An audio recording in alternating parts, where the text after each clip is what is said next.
Chère Française, chers Français, comme convenu, comme tous les 15 jours, je reviens vers vous. J'ai décidé de rouvrir car il faut que je récupère mon argent que je vous ai donné. Vous avez tous eu, pour les plus démunis, une prime de 150 € et 100 € par enfant. Ceci servait pour que vous puissiez faire les boutiques, bien sûr, comme entendu, pour aller choper le quota. Comme tout le monde sera en boutique, tous serrés les uns comme les autres. Moi, je suis bien sûr protégé dans mon palace. Voilà, premièrement. Deuxièmement, j'avais décidé aussi de rouvrir à partir du 15 décembre, bien sûr. On regardera bien sûr le statut du virus aussi qui en est. Si le statut me considère comme en baisse, pour moi. Mais un virus, bien sûr, ça ne va pas comme ça, vous le savez tous. Un virus reste. Il n'a pas dit de vas-y, je me casse, après je reviens. Non. Mais pour moi, il sera parti. Donc, c'est moi qui est le président, donc c'est moi qui décide. Je vais peut-être rouvrir donc à partir du 15, toutes ces salles de sport, piscine et tout. J'ai promis aussi aux restaurateurs et tout une prime exceptionnelle, car je ne peux pas me permettre de rouvrir les restaurants avant le 20 janvier. Parce que on ne peut pas mettre des gens dans un restaurant avec des règles strictes et mettre des gens dans une boutique avec des règles strictes aussi. Donc c'est la même chose, mais j'ai décidé autrement. Dans un restaurant, il y a moins de risques que dans une boutique. Mais moi, j'ai décidé de faire autrement. Donc pour ces restaurateurs-là, ben, désolé pour vous, mais vous n'ouvrez pas avant le matin. Moi, je dirais, mon cher Macron, je vais te dire quelque chose, tu te gourres. Si les gens préféraient d'aller faire un beau restaurant en amoureux qu'aller faire les boutiques. Se payer un bon restaurant, il y a moins de risques de ton putain de virus qu'aller faire les boutiques, tous serrés l'un contre les autres. Voilà, Macron. Ton idée à la con, elle est vraiment ridicule. Les pauvres restaurateurs, eh ben, je les plains. Quand ils sont en faillite, il y en a qui se tuent à cause de toi. Voilà. Et je te dirais même, comment je dirais ça, au moment de Noël, pour ces restaurateurs-là, c'est leur moment de recette le plus important, je trouve. Comme dans tous les magasins, bien sûr. Mais les restaurants, ils perdent beaucoup. Donc je dirais aux restaurateurs, dans tout le monde entier, bien sûr, manifestez-vous.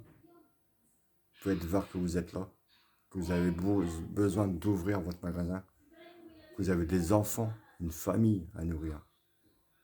Il ne faut pas se laisser abattre par Macron. Faites-y voir que vous voulez rouvrir votre restaurant, que vous avez besoin de cet argent.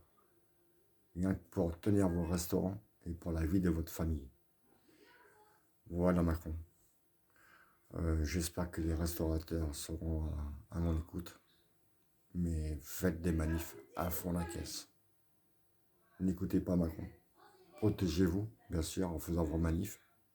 Mettez bien le masque, surtout. Mais faites des manifs à fond, pour que Macron ouvre les restaurants, que les gens puissent faire les fêtes de Noël dans vos restaurants. Voilà. Donc, je vais revenir dans la peau de Macron. Donc, j'ai permis aussi le 24 et le 31 de ne pas donner comment dirais-je, le couvre-feu. C'est à partir du 15 décembre, il y aura un couvre-feu de 21 h à 7 h du matin. Mais Macron, écoute, les gens qui sont bossés à 6 heures, ils vont pas attendre 7 heures du matin pour aller bosser. Où c'est que tu vas là? Les gens se bossent à 6 heures, ils vont aller bosser à 6 heures. Ils vont pas attendre de dire, ouais, Macron a dit, attention, désolé, mais il est seulement que 6 heures. Ouais, 6 heures. Je dis bien 6 heures. Mais Macron a décidé 7 heures. On a le droit de sortir. On va pas arriver 1 heure de retard. Le patron, qu'est-ce qu'il va dire? Bah désolé, mais c'est Macron qui a décidé que je devais bosser à partir de 7 heures. Bah le patron s'en fout carrément. Bon, à part ça, je reviens à la réponse de Macron. Je veux dire aussi que le 24 et 31 décembre, exceptionnellement, je n'arrête pas de rentrer chez vous. Car nous fêtons les fêtes de fin d'année. Donc vous pourrez aller faire vos fêtes de fin d'année en famille, bien sûr. Mais après, par la suite, je suis sûr de moi qu'on sera obligé de vous reconfiner parce que vous aurez fait tous la fête, bien sûr, de fin d'année. Le 24 et le 31, vous serez tous rassemblés, tous serrés les uns contre les autres, sans masque pour la plupart. Mais voilà. Donc je serai obligé de vous reconfiner car pour moi le virus sera revenu. Et Macron, si on va faire la fête de fin d'année, on sait que le virus est là. Donc on sait faire les gestes de barrière, peut-être ne t'inquiète pas pour nous. Les Français sont pas cons. Ils savent se désinfecter les mains, mettre un max pour sortir. Ils vont pas faire les fêtes de fin d'année avec un max sur la gueule pour manger. Comme on va dehors aussi, j'ai ma fille qui a le tour et mon beau-fils, bien sûr. Ils étaient en train de fumer une cigarette, tranquille, dehors. Et les flics sont arrivés comme ça. Mademoiselle, monsieur, vous pouvez mettre votre masque. Il leur répond, désolé, monsieur, je suis en train de fumer ma cigarette. Je ne veux pas le savoir, vous mettez votre masque. Mon beau-fils a répondu, je vais peut-être le fumer à travers le masque. Mais non, mais on sait qu'on va. Si tu fumes une cigarette dehors, tu peux pas mettre ton masque. Donc désolé. Mais ça, c'est complètement ridicule aussi. En parlant aussi de la prime de Noël que Macron a donné aussi.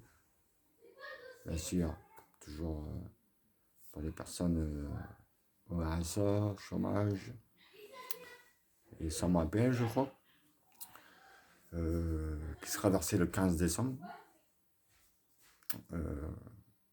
Profitez-en, achetez ce qu'il faut pour Noël et pour vos enfants. Faites des bonnes fêtes de Noël. Oubliez ce putain de virus. Car moi, je sais de ma part que je fais un super Noël. Et voilà, c'est tout juste ce que j'ai à vous dire pour l'instant. Je vais suivre les infos de Macron très bientôt pour dire ce qu'il aura à dire. Voilà.